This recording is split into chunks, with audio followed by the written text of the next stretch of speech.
For how long did you have asthma? 4 years. 4 years. Yakini. And you were having trouble breathing? I couldn't breathe away, I couldn't do hard working.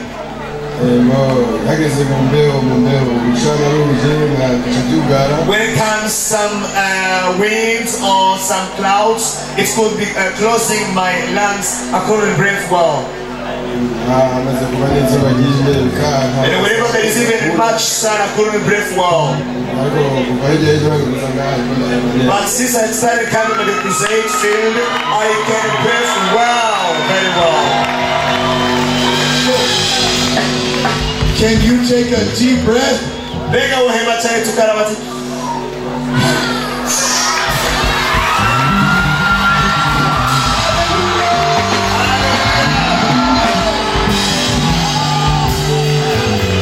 Father, I thank you for this man. Holy Spirit, come. Touch him right now. Fill him with your blessed fire. In Jesus' name, be blessed. Amen. Amen.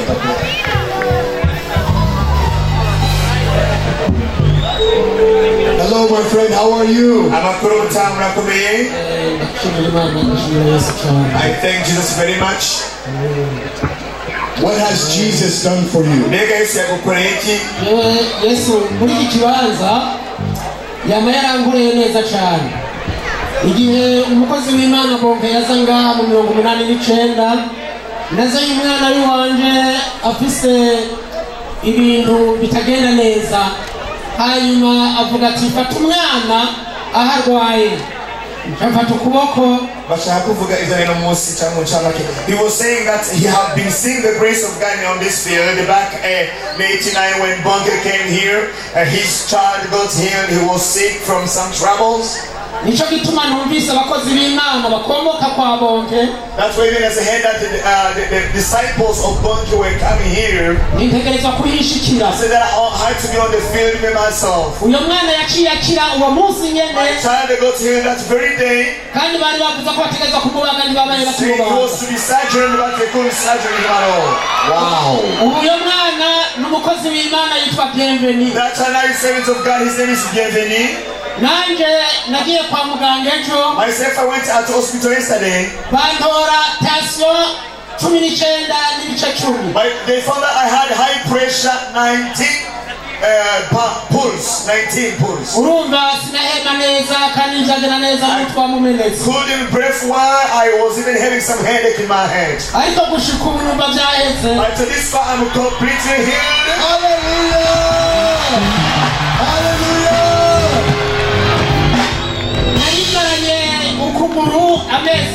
I've been suffering one of my legs for 4 months. No, I band. Even now I have a bandage on it.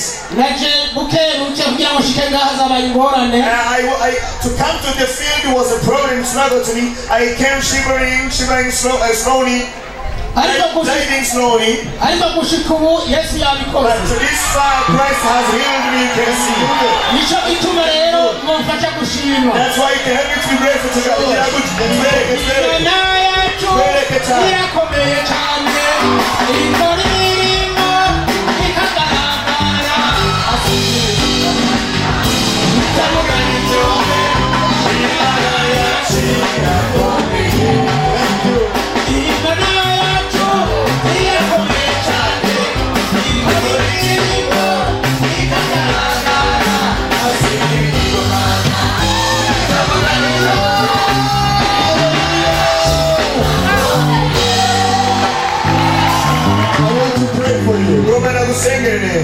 Father, I thank you for this man. Thank you for every miracle that you have healed his heart and his knees. Bless him in Jesus' name. Holy Spirit, touch him. In Jesus' name. Bless in Jesus' name. Amen. Hallelujah. Amen. Glory to God. Hallelujah. Hello, my friend. What is your name? Izina ryawe ni gute? I'm Renovat.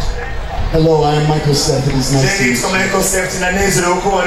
Will you tell me what has Jesus done for you today? I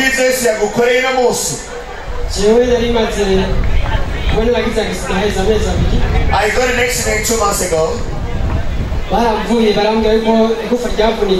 told me that one of my bones is broken.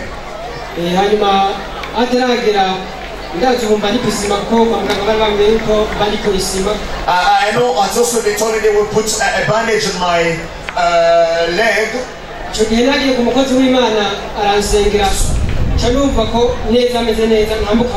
On that time when I got understand I went to a son of God, he prayed for me, I felt some incidents. Before that I couldn't even step down, step on my feet. narumvise ko musanzwe nkize nagera cumbagira now I came here diving, ariko nyuma y'isengesho but after the prayer numvise ko nkize gose I feel completely healed. no gutambuka no kwiruka Now I can run and move. Hallelujah! Hallelujah!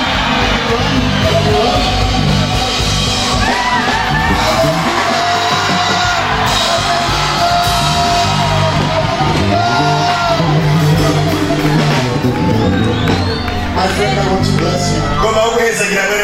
Thank you, Jesus! Father, bless this man in Jesus. Be healed in Jesus. Even in your heart in Jesus. Father, I thank you, Lord. Holy Spirit, touch him right now. Fill him right now in Jesus.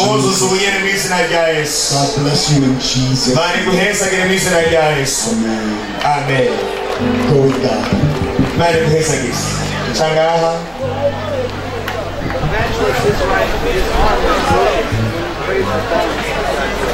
Hallelujah. Hallelujah. How are you, my friend?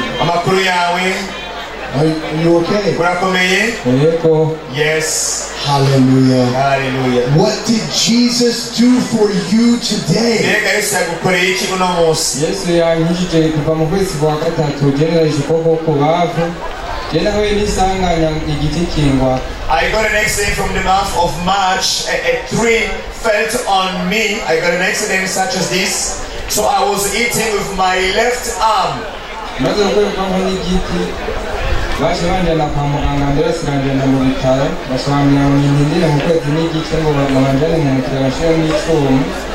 After the ambulance took me those, they told me to wait for 1 month to be surgery and put some steel in my arm.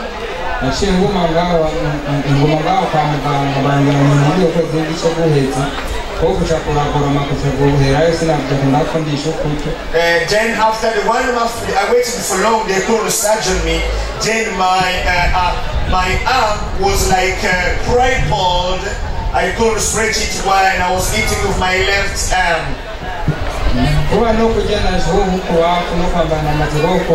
Even dressing it, I was using my left arm.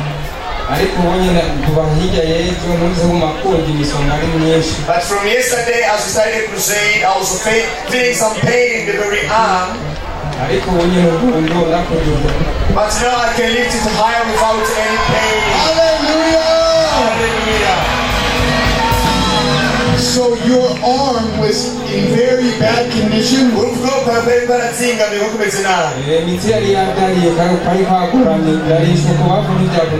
Muscles were very tight and strong. I couldn't even move it. I was even eating and dressing with my left arm. And today Jesus has healed your arm?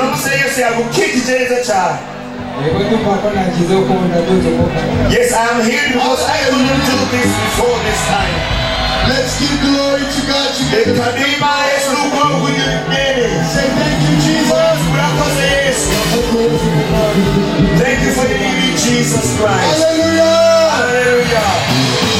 God bless you in Jesus. Amen. When you were praying for people's stomachs, that pain went away. Mama. Mufaso. It's good to see you. God bless you in Jesus' name. Tell me, what has Jesus done for you today? I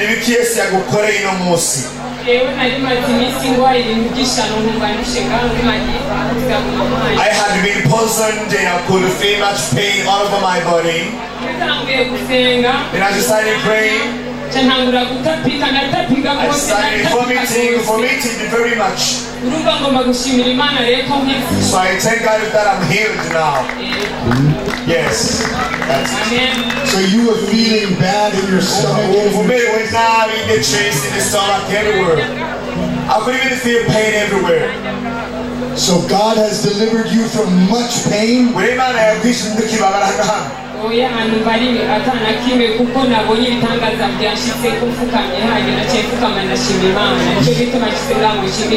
Yes, I was completely healed. When it was happening, I even felt down and knelt down to thank God. Even I come here to glorify God for what He did to me, for I feel no more pain in my body. Hallelujah! Can you lift up your hands to me, Mama? Hallelujah! Can you walk with me?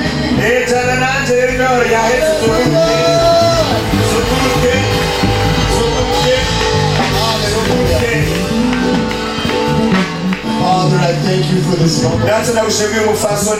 God bless her in Jesus' name. Holy Spirit, bless. In Jesus' name. Amen. Amen. Amen. Go with God.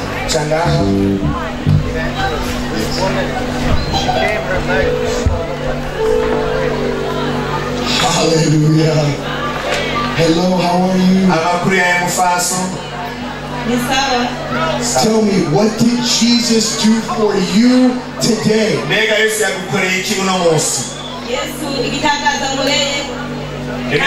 For me? For days I've been having pains in my chest. Then after praying I saw my leg going fast.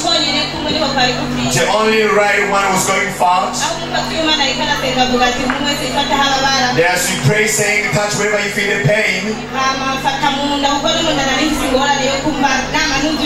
I touched my belly because I was indigesting my food. I was full all the time. And even the very leg that was fattening.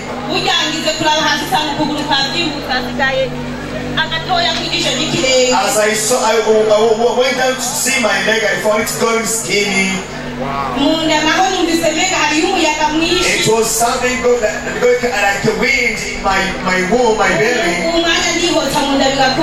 Now I can skin it and it becomes still small.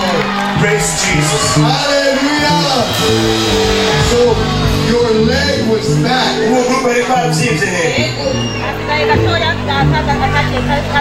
Just remains this small on this side here, but it was very big. How big was it? How big was it?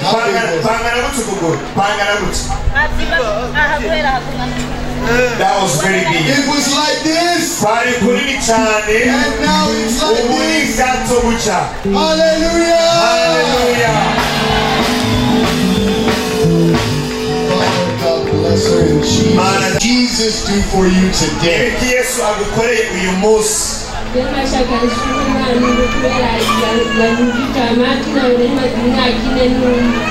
God held my ears. I've been down for 5 years. Down for 4 years.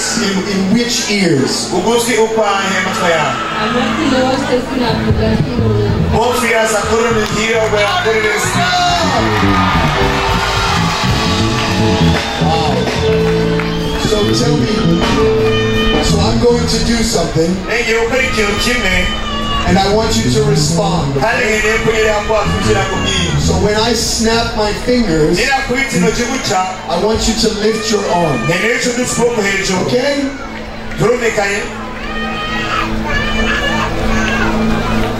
Does she understand?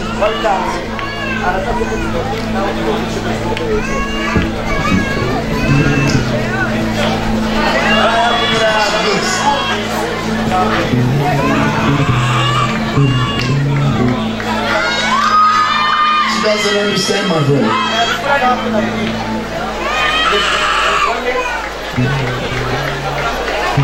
Hey, stop the guitar.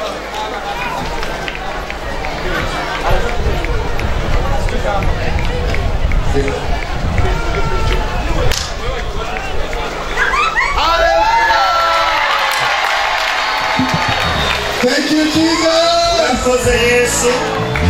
Jesus opens the ears of the deaf. Any deaf ears in this crowd be opened in Jesus' name. Father, I thank you for what you've done. Lord, bless my sister in Jesus' name. Holy Spirit, touch. Fill. Be blessed in Jesus' name. Amen.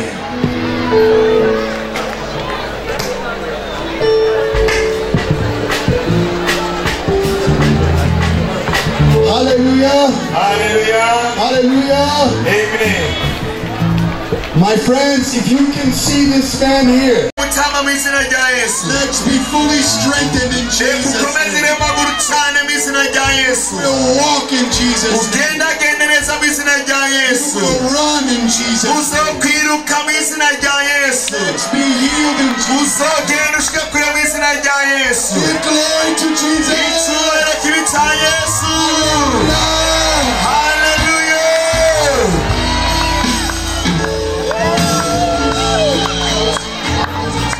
Imbaraga,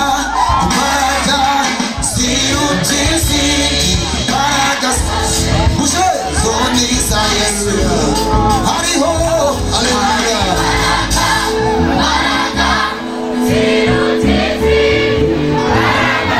Come back tomorrow. We will see you tomorrow. We will see more miracles tomorrow. If you are coming back tomorrow, let me see your hands.